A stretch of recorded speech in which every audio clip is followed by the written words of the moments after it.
There are things you can forgive a person for. But there is one specific thing that my wife did while I was 8 months into an overseas deployment that I just could not reason myself out of, no matter how much I tried. Not because I'm bitter. Not because I never tried to see it from her side, but because some things, once you understand them clearly, you can't unknow again. My name is Steve Bennett.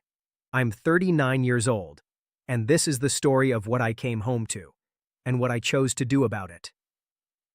I've been back on American soil for exactly 4 hours, and I'm sitting in the back seat of my father's 1998 Ford Crown Victoria in a Walmart parking lot off Marcia Sharp Freeway, holding my bags while my mother cries into my shoulder.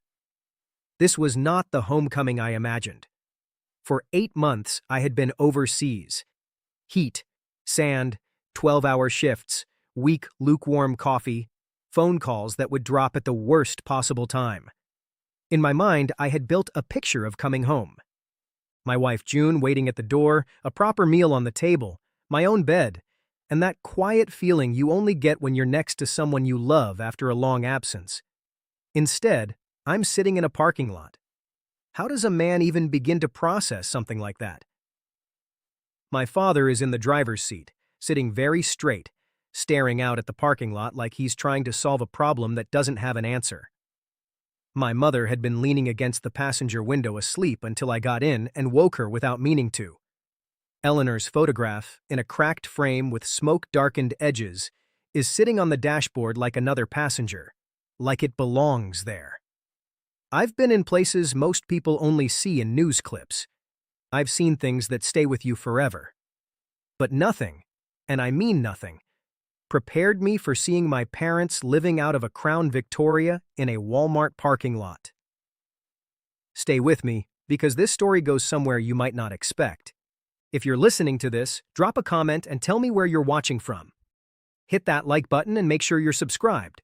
Trust me, you'll want to stick around for this. Now, back to my parents. My father, Peter Bennett, is 74 years old. He worked as a mechanic for 30 years. His hands are rough, knuckles cracked from decades of work. My mother, Margaret, is 69. She spent her career working as a school cafeteria supervisor, and outside of that, she was the kind of woman who never forgot a birthday, who brought casseroles to neighbors she barely knew, who quietly stitched together a wedding quilt for June and me over 3 months of patient evenings. When June got that quilt, she smiled and said, "Oh, that's sweet," and then put it away in a closet. Then there is Eleanor, my little sister, 24 years old. 6 years ago, a drunk driver ran a red light on University Avenue on a rainy October night and took her life instantly. She had been coming home from a study group. She was studying to become a nurse. That was her future, just gone in a second. My mother still keeps Eleanor's school photo on the mantel. Every Thanksgiving, she sets a place for her at the table. Not as a show, not for anyone else, but because she cannot bring herself not to. I carry a copy of that same photo in my chest pocket whenever I'm deployed. Over my heart. It's my reminder of why I'm there. On that particular Wednesday night, my parents were at their home on Slide Road. Same house for 39 years. And then, on a dry West Texas summer night, faulty wiring inside the walls decided it was done waiting. The fire spread fast. That's how it always goes out here. The wind makes everything worse. My father woke up to smoke already filling the hallway. No warning, no time to think. He got my mother out, and they stood barefoot in the front yard in their night clothes, watching everything they had built for 31 years disappear into flames and wind. They got out with almost nothing. The car. And one thing. My mother grabbed Eleanor's photograph off the wall on her way out. No hesitation, no thinking. Her hands just did it. Like they already knew what mattered most. She made it outside, looked down, and saw the photo still in her hand. Cracked glass, smoke stains, but intact. That detail alone will stay with me forever. They didn't have enough insurance to recover from a total loss. My father had savings, but nothing built for something like that. They weren't helpless people, not at all. But they were older now, tired, and suddenly they had nowhere to go. Except one place. My house. They tried calling June on the way over. No answer. Tried again. Still nothing. A third call went unanswered too. So they drove there anyway, because what else were they supposed to do? They knocked on the door. Two people standing there in smoke-smelling clothes, barefoot, holding what little they had left. My mother had Eleanor's cracked photo tucked under her arm. June opened the door. She just looked at them. And my mother, trying to stay calm the way she always does, said, "June, honey, there's been a fire. We lost the house." "I didn't cause the fire, Steve," she replied. "No," I said quietly. "But you left them in a parking lot." Then she said the line that ended my marriage, although I did not sign the papers for a few more weeks after that. "They've had their lives, Steve. I can't be carrying other people's problems. They're not my parents." She repeated it again, like she wanted it to sound stronger the second time. "They're not my parents." The woman who once ate my mother's peach cobbler and said nothing except that it was nice. The same woman my father always walked to her car, standing at the door, until her headlights slowly faded down the street. The same woman who was given a hand-stitched quilt that took my mother 3 months to complete, and she just called it sweet before putting it away in a closet. They're not my parents. I didn't argue. I just went back to the parking lot and helped my parents gather everything they owned in the world. It was only 2 grocery bags. That was their entire life packed into plastic handles that dug into their fingers. I drove them to my house. I set up the guest room that had never once been used for guests in 4 years of marriage. Then I made chicken and rice soup using the recipe my mother taught me when I was 12 years old. I told them simply to make themselves at home. The next 10 days in that house felt like a quiet battle that no one openly spoke about. My mother woke up every morning at 6 a.m. and tried her best to be invisible. She folded her clothes with the careful precision of someone trying not to take up space in the world. She apologized for things that did not even need an apology. Once she said, "Sorry for using the bathroom," and then quickly added, "I'll leave the room now," like she was in the way just by existing. She kept a photograph of Eleanor on the nightstand. I would sometimes walk past the guest room at night and see the small light still on, like she needed it there. My father barely spoke at all. Every morning he sat on the back porch with his coffee, his jaw tight, his eyes looking somewhere far away. And every time June entered the room, I could see his jaw tighten just a little more, like he was holding something back with effort. June, on the other hand, had mastered the art of being visibly unhappy. She would sigh loudly when the television was on. She would make comments that sounded like simple observations, but carried weight. "Oh, someone used the good towels," she would say, looking at no one in particular. "That's fine," she added. But the tone made it clear it was not fine. She would disappear into the bedroom for 3 or 4 hours at a time, closing the door like she was surviving something unbearable, then come out looking like someone who had endured a storm and wanted credit for it. She made the house feel heavy, and still my parents tried so hard not to be a burden in a place that should have been their comfort. About a week later, I woke up at around 2 a.m. and noticed the kitchen light was on.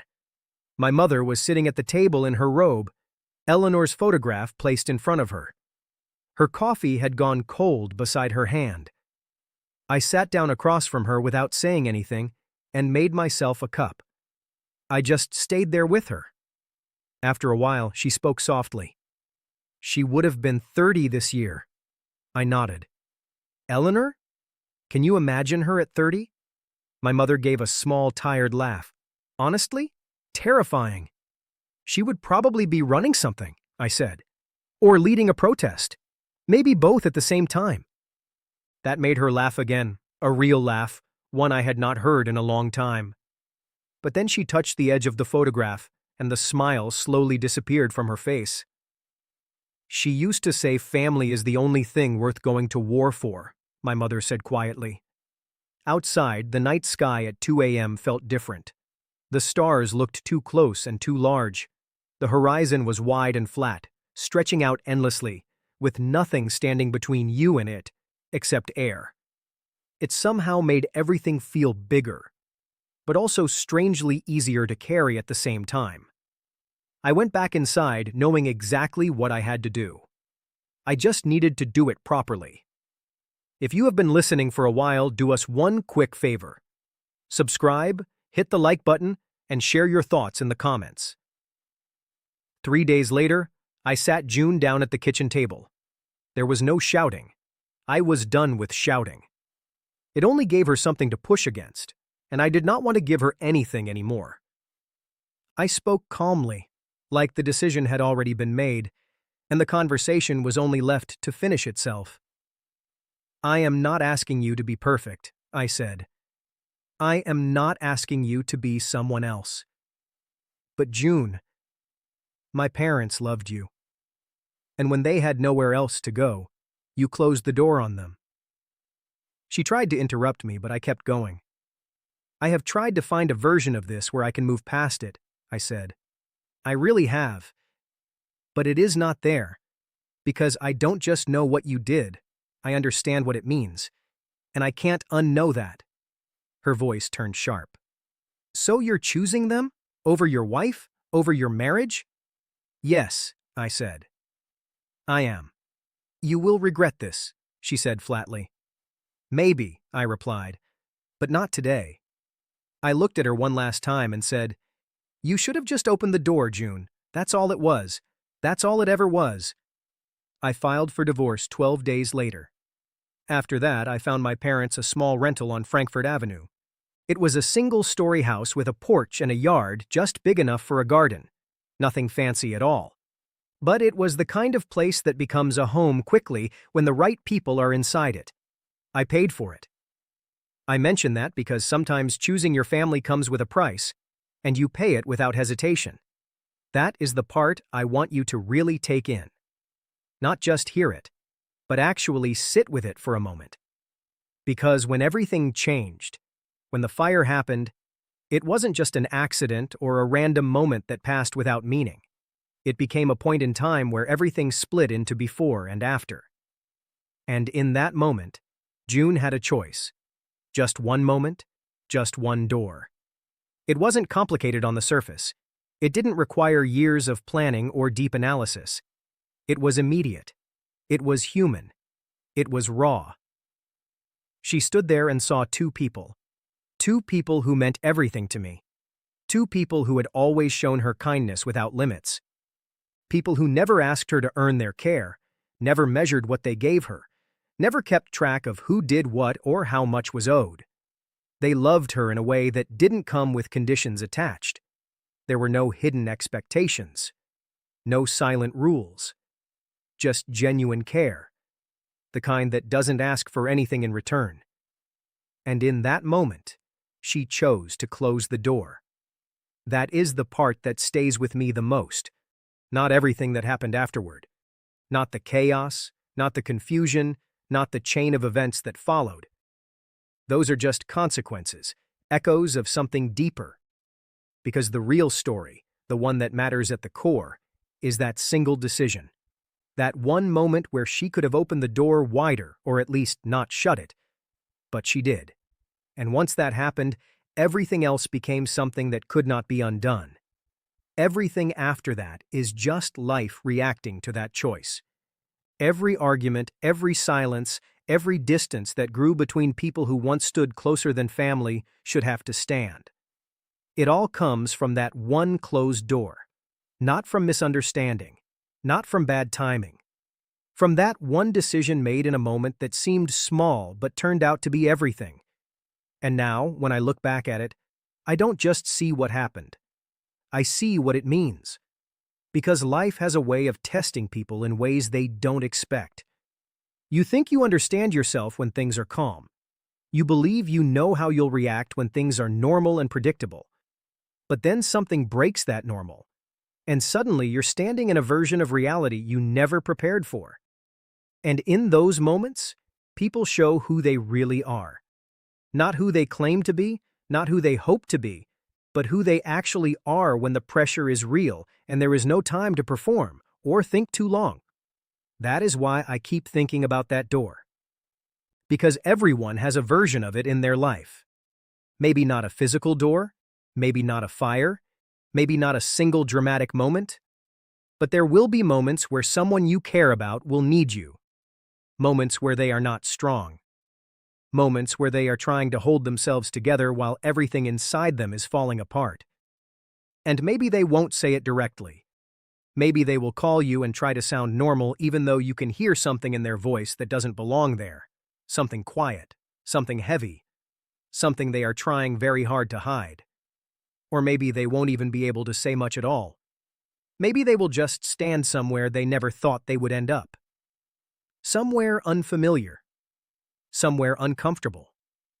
Somewhere that feels too big for them to carry alone. And in that moment, you will have your own door. Not one made of wood or hinges, but a choice. A choice to stay open or close off. To step forward or step back. To stay present or disappear into excuses and distance. And what I've learned, or maybe what I've just come to accept, is that those moments don't just define the situation. They define you. You might think you know yourself very well. You might believe you are strong or kind or loyal or patient. But real understanding doesn't come from how you describe yourself. It comes from what you do when things are difficult and there is no easy answer. And sometimes you only discover the truth about yourself after you've already made the choice. Not everything can be controlled. Not every reaction can be predicted. There are parts of you that only show up under pressure, and once they appear, you can't pretend you didn't see them. That is why this memory, this moment, stays so important to me. Because it isn't just about what June did or didn't do. It's about what that kind of moment represents for all of us. It's about how fragile trust can be and how quickly it can change direction. It's about how a single decision can echo far longer than the moment it was made in. And it's about how people we care about the most are often the ones who feel the consequences the deepest when something like that happens. My father shifts slightly beside me, breaking my thoughts for a second. He doesn't say anything important, just something small, something ordinary. But even that feels grounding. My mother's voice continues from inside, steady as ever, as if the world is still exactly where it should be. And I realize something simple but real. Life doesn't always give you dramatic warnings before it changes. Sometimes it just gives you a moment. A small one. Quiet. Unassuming. And what you do in that moment becomes part of your story forever. So when I think about everything that happened, I don't try to rewrite it in my mind. I don't try to soften it or make it easier to explain. I accept it for what it is. A moment that led to consequences that could not be avoided. And I understand myself better because of it. Because if I'm honest, I know what I chose in my own version of that moment. And I know I would choose it again without hesitation, even if I had more time to think about it.